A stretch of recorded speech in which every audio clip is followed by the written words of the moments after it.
Hello guys, इसमें आपको class ninth geography Bihar board के बच्चों के लिए हैं। और चैप्टर है आपका 6 जनसंख्या, जिसे हम पॉपुलेशन कहते हैं। तो इस वीडियो को शुरू करने से पहले आपको बता दें कि इस चैप्टर का वीडियो पार्ट 1 बनाया गया है, और आधे उस वीडियो में आधे चैप्टर को समझाया गया है। तो आप इस चैनल में जा करके उस वीडियो को ज़रूर देखें, ताकि आप इस चैप्टर को शुरुआत से समझ सके। इसमें आज हमारा टॉपिक पढ़ना है साक्षरता। हमारा टॉपिक है साक्षरता दर से, जिसमें आपका पेज नंबर 91 है। देखिए, साक्षरता जनसंख्या का बहुत ही महत्वपूर्ण संसाधनात्मक गुण होता है। स्पष्टतः केवल एक शिक्षित और जागरूक व्यक्ति बुद्धिमत्ता निर्णय ले सकता है। ये आप भी जानते हैं, पढ़े लिखे लोग अच्छे निर्णय लेते हैं ज़्यादातर, तथा शोध एवं विकास के कार्यों को कर सकते हैं। साक्षरता स्तर में कमी आर्थिक प्रगति में गंभीर बाधक होता है। अगर किसी देश में साक्षर लोगों की संख्या ज़्यादा है, तो क्या होगा? वो देश ज़्यादा विकास करेगा, ज़्यादा उन्नत करेगा। दो भारत की साक्षरता के स्तर में धीरे धीरे सुधार हो रहा है। यानी भारत में जो शिक्षित लोगों की संख्या है, वो धीरे धीरे ज़्यादा बढ़ रहा है। ये अच्छी बात है हमारे लिए। 2001 ईस्वी की जनगणना के अनुसार देश की साक्षरता दर 64.84%, पुरुषों का 73%, ये 2001 की जनगणना के अनुसार बता रहा है। एवं महिलाओं की 53.67% है।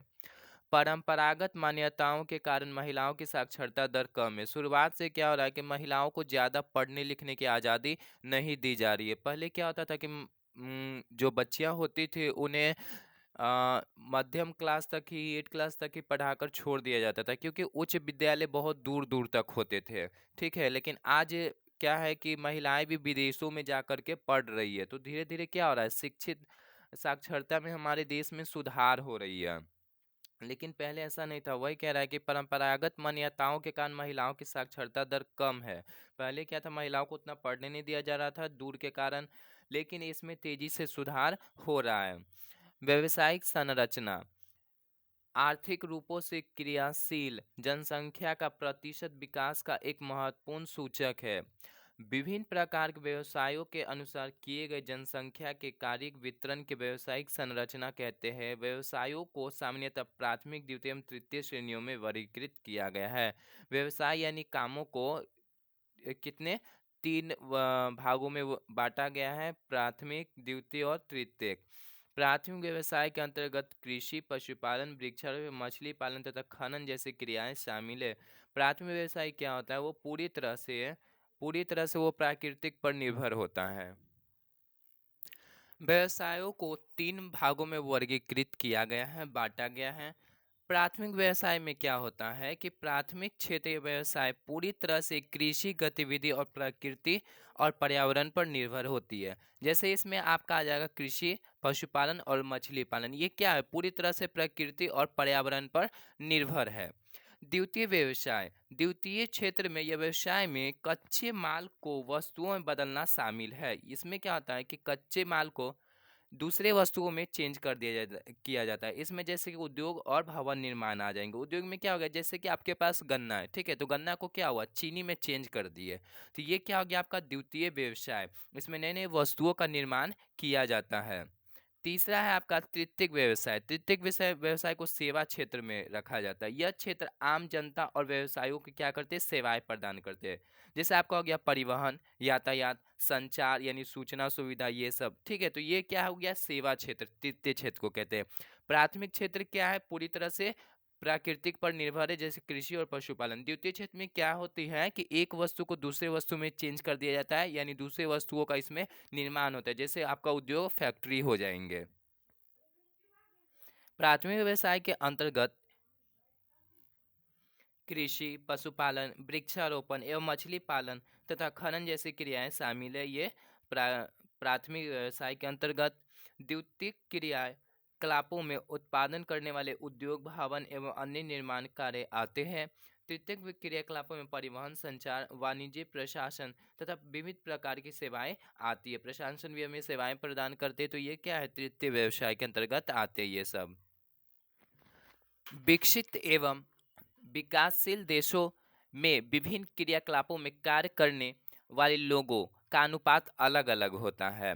विकसित देशों में द्वितीय एवं तृतीय क्रियाकलापों में कार्य करने वाले लोगों की संख्या का अनुपात क्या है, अधिक। विकसित देशों में द्वितीय और तृतीय क्रियाकलाप के करने वाले लोग। विकासशील देशों में प्राथमिक क्रियाकलापों में कार्यरत लोगों का अनुपात अधिक होता है। भारत में कुल जनसंख्या का 64% भाग केवल कृषि कार्य करता है। किसमें, भारत में। भारत 64% यानी आधे से अधिक लोग क्या है, कृषि कार्य, खेती कर रहे हैं। द्वितीय खेती क्या है, प्राथमिक व्यवसाय के अंतर्गत आएगा।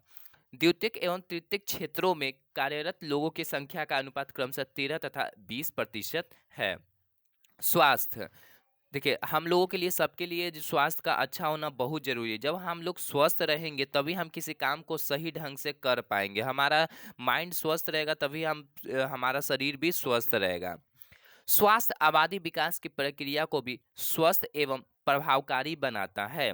वर्तमान स्थिति में स्वास्थ्य सूचकों में लगातार सुधार हुआ है। मृत्यु दर भी बता दिए थे। 1000 पुरुषों पर जितने व्यक्तियों की मृत्यु होती है उसे मृत्यु दर कहते हैं।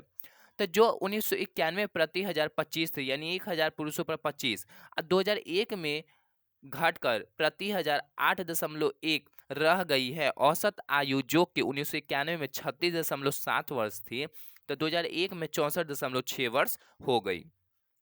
अधिकतर संक्रामक बीमारियों पर लगभग नियंत्रण कर लिया गया है। स्वास्थ्य क्षेत्र में महत्वपूर्ण उपलब्धियों के बावजूद विकसित देशों की तुलना में भारत स्वास्थ्य स्तर निम्न है। भारत का अभी भी क्या है, स्वास्थ्य के मामला में, स्वास्थ्य की दृष्टि से ये कम है। यहाँ डॉक्टरों की कमी है, हॉस्पिटल जाइए तो वहाँ बेड नहीं मिलेगा आपको। तो ये सब क्या है, स्वास्थ्य में गिरावट है का कारण है। अच्छी स्वास्थ्य व्यवस्था अभी भी नहीं है। प्रति व्यक्ति कैलोरी की खपत अनुशंसित स्तर से काफी कम है तथा हमारी जनसंख्या एक बड़ा भाग कुपोषण से प्रभावित है। कुपोषण का शिकार हुए लोग होते हैं जिनको संतुलित आहार नहीं मिल पाता है। ठीक है, दिन में जो चाहिए लोगों को, एक दिन में जो भोजन चाहिए, दाल भात भोजन, दूध, फल डेली, तो ये जब भोजन उन लोगों को नहीं प्राप्त होता है तो वो कुपोषण के शिकार हो जाते हैं। संतुलित आहार जब उनको नहीं मिल पाता है तो सही मात्रा में शुद्ध पानी पीने के लिए तथा मूल स्वास्थ्य रक्षा सुविधाएं ग्रामीण जनसंख्या के केवल 1/3 लोगों को उपलब्ध ही है।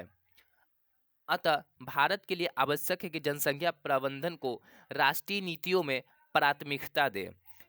शिक्षा और स्वास्थ्य में सुधार लाकर ही कोई देश भी अपनी जनसंख्या को संसाधन में बदल सकता है। शिक्षित हो जाएंगे तो लोग शिक्षा पा करके किसी काम को करेंगे बेहतर ढंग से, तो क्या होगा, देश आगे विकास करेगा। हर रोज के दंगे, मारपीट और हिंसा में संलग्न यानी मिले हुए बहुत बड़ी युवक शक्ति का सही प्रबंधन उसे कल के भारत का सिरमौर बना सकता है।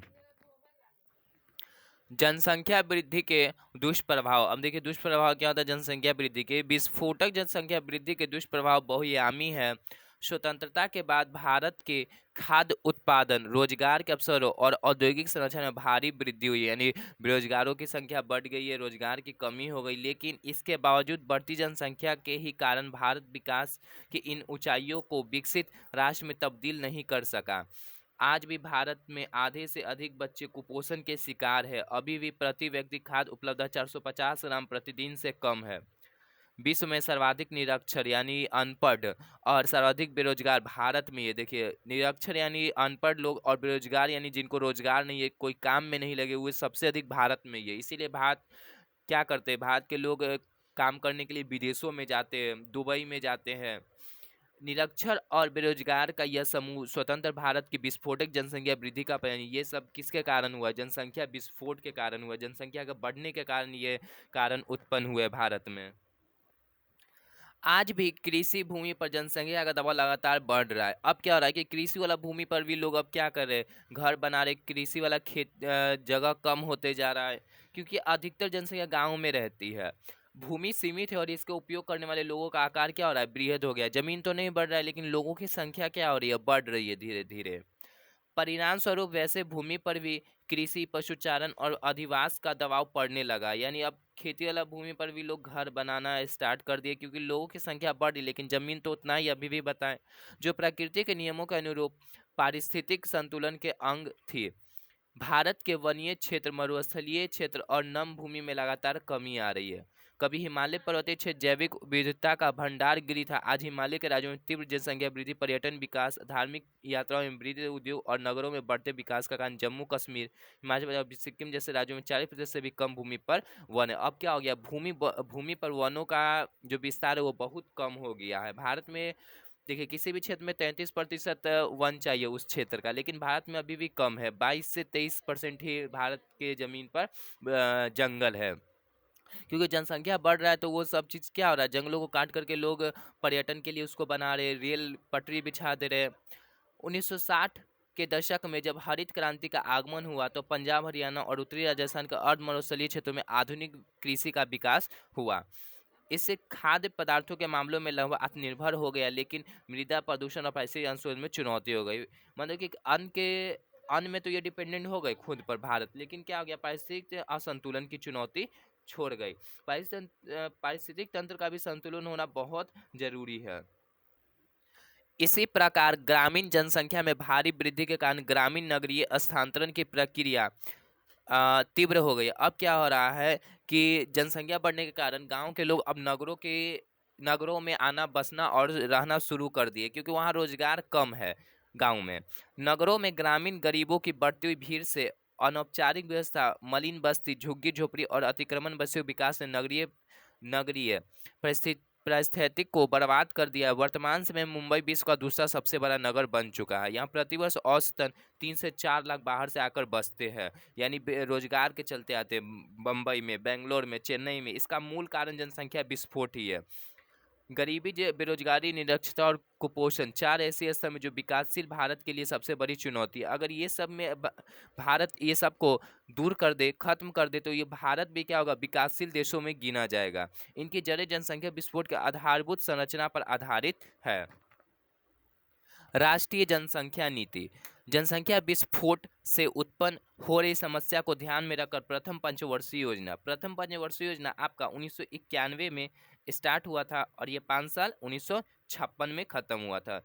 तो प्रथम पंचवर्षीय योजना में ही जनसंख्या नियंत्रण की नीति अपनाई जा रही थी, मतलब जनसंख्या को कंट्रोल किया जाए। 1951 में ये भारत विश्व, देखिए जब देश आज़ाद हुआ था तो उस समय भारत की जनसंख्या 33 करोड़ था। आज ये लगभग 140 करोड़ के आसपास हो गया है। भारत विश्व का पहला देश है जिसने प्रथम पंचवर्षीय योजना के दौरान परिवार नियोजन कार्यक्रम को सरकारी कार्यक्रम घोषित किया। आज भी विश्व में सर्वाधिक परिवार कल्याण केंद्र भारत में है। लेकिन परिवार नियोजन की स्वैच्छिक नीति के कारण जनसंख्या नियंत्रण की दिशा में कोई विशेष सफलता नहीं मिली है भारत में।